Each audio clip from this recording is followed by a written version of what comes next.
So, okay, you can start again. Sorry about that. Thanks for the introduction, Drew. As Drew was mentioning, we have a number of factors to determine when you should actually start your project. The first of which is the grade you're aiming for. So let's say we want to get maybe a B in this class. So we need to round out with a B on the final project. And we need about 5 days to complete the project.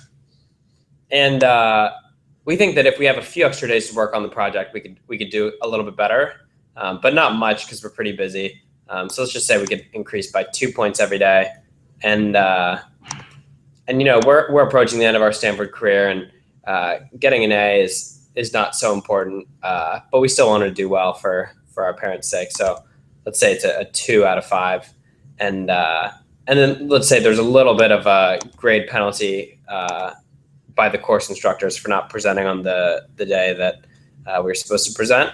And it's a pretty busy end of the quarter, so we have a couple of projects, one on week 9 and one on week 8, and you know, we really want to spend time with our family. So let's say it's pretty lame to have to work during Thanksgiving.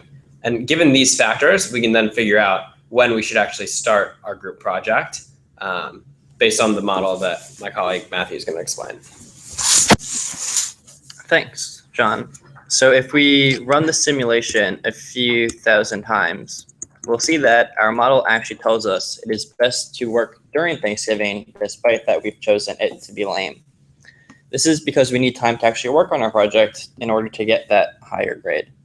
So if we look at our model, we have 2 columns, grade and total happiness.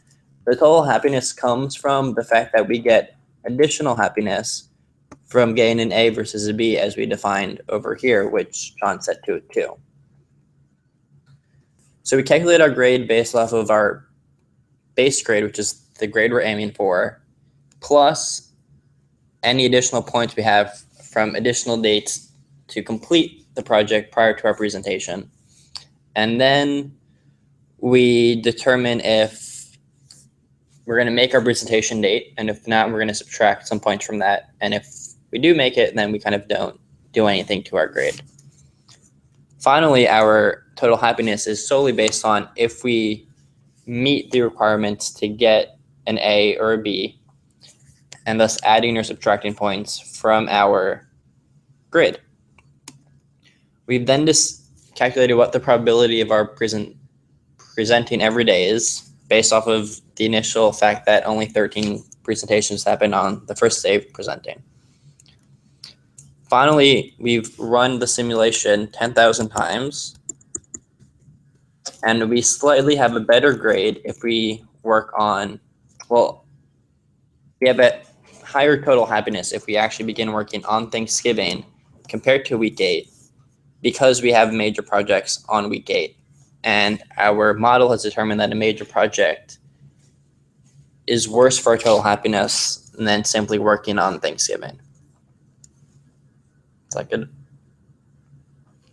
Yeah. Is it too long?